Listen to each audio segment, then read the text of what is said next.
Good morning, ladies and gentlemen. This is Eddie Marcus again, spokesman and advocate of basic human rights for all people.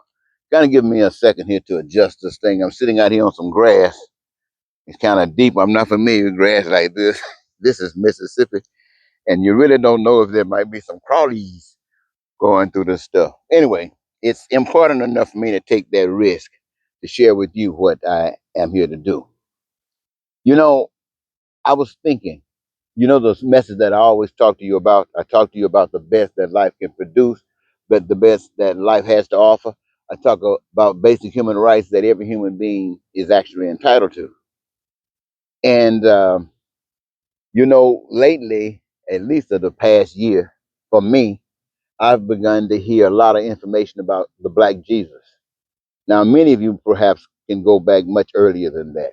Some of you have probably spent your whole life knowing stuff like that, but not me. I recently, and I think I started getting that off the internet, talking about Black Jesus. And for every good black man, and I say good black man, I'm talking about black people who have wanted to see better, not just for themselves, but for the human race. I'm sure that every last one of them started putting themselves in that position of being Black Jesus, they would do. What they would do. I know I did. I started thinking about, whoa, is it possible that after all of these years, 40 some odd years I've been out here in this wilderness, is it possible that maybe God has been sitting me out here, preparing me for a moment such as this? I know it's funny, but I would say if I thought about it like I did moments ago, I would say I better, maybe I'm glad that God didn't choose me to be the Jesus, the Black Jesus, because I was thinking about me, who I am. I was thinking if I were the Black Jesus, God, if God is not like His Son, me, we'd have a problem. Because I make sure that every human being on earth had some kind of purpose for being here that they knew and that they were able to provide it. Some of them you might call them careers or jobs or just things that you did being here that was essential and necessary for the fulfillment and the joy of life. Man, those things that have been identified so far, like food, not a human being would ever have to suffer for anything. They just think about what they want. And if they get a good thought, they'll be popping up. Clothing, mansions, you talking about, the book says something about a mansion. Can you imagine you having your mansion? And your mansion doesn't have to be like someone else's mansion. Your mansion just might be a tent or inside of a cage. If that's where your heart is and it satisfies you, then that, my friend, would be your mansion. But whatever your mansion desire is, that would be fulfilled. If I were the Black Jesus, if God called himself trusted me with stuff like that. If I could not have the power to assure that you never got sick, knowing that based upon how your body is structured, that you might do things that allow you or permit you or take you, make you sick.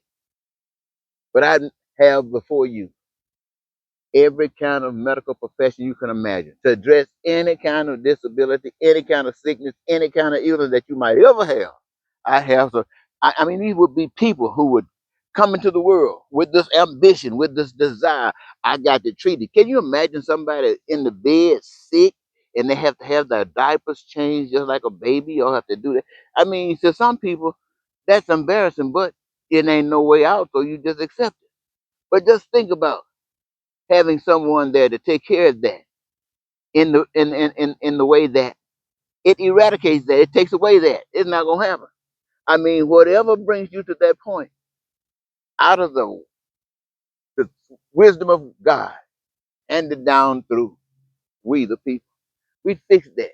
We had that. If I'd be on it, I would make sure that education. I know some of you talk about AI now. You could just pop up and ask AI anything, and AI is responding. Woo woo woo. AI, where I used to live. Woo woo woo. Wait a minute, I forgot how you know. But AI tell you where you used to live. Now just think about you individually had the capacity to respond to things just like that. Well, up until this point in life, it has not been required that we have that. And this is why we have AI to facilitate this for us and giving us the ability to do other much more magnificent things in life. Now, this is great. We're not going to take away anything from AI, anything from the computer, anything from the watch, anything from the water fountain. We're not going to take away anything because it's all absolutely fantastic. It serves a purpose or it's taking us to a step higher. And so you would never have to anything that came up causing pain, causing suffering, that brought discomfort to anybody, it was reported to the system. The system, if I were now, I'm not trying to say this is me doing this. This is the system working for you, the people, and it would be working for you, the people, because you would have gotten the education necessary to qualify you and to prepare you to be able to respond in such a way that this heavenliness, that this paradise on earth would be made by you and it didn't cost you anything but joy. That's the only thing it cost you. And you were fed with joy because you were doing what you love, and that magnificent God kept feeding you with joy.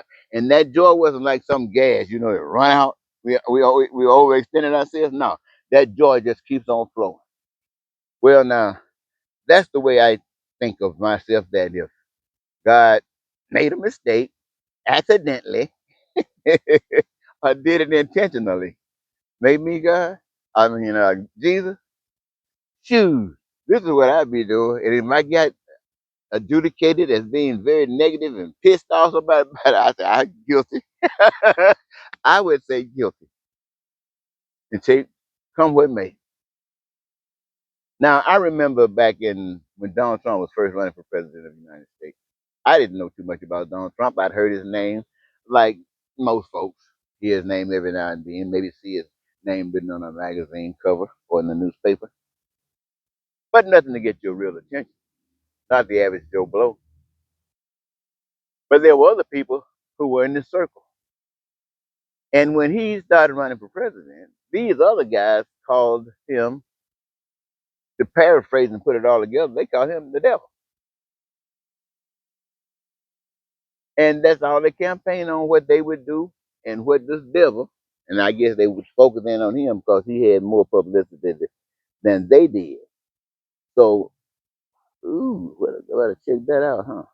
Anyway, um, I was thinking after Donald Trump came into office and the way he was able to motivate people, to move people, to do all the kind of crazy things, you said, wow, that man even started an insurrection. I'm thinking, whoa, whoa. And I was thinking, what if Donald Trump, was the kind of president that was like this Jesus, this black Jesus I just got through telling you about? I was thinking that he would have no trouble. Why? Because he's white supremacy, because he's supposedly rich. And that's all white folks seem to be about. And so I'm thinking if he came on the scene talking whatever talk he wanted to talk, if he could talk this bad talk that he talked today and get over with it, can you imagine how more effective it would be if he was talking that sweet, beautiful talk? But he can't talk it, so he don't know it. But I was just thinking how great it could be. But dealing with reality, those other candidates in the primary, when they saw that America chose what they had presented to them as the devil over them, they were taken aback. So they knew that being good and kind wouldn't get them any place. So they joined the bandwagon and started being nasty and talking against anybody that was kind of nice and kind as if they weren't.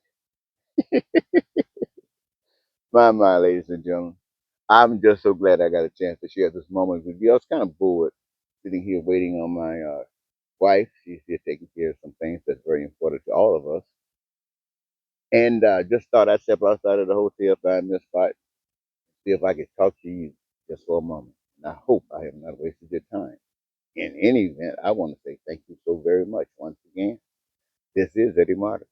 Eddie Martin, spokesman and advocate for basic human rights for all people. Might not be like Jesus, but I can still talk that talk. Ain't do anything unless you say it's okay. For instance, Jesus can It's limited to what Jesus did or will do or can do based upon what is required of you. And your part is absolutely necessary. Absolutely. Goodbye. Ooh, ooh, ooh, ooh.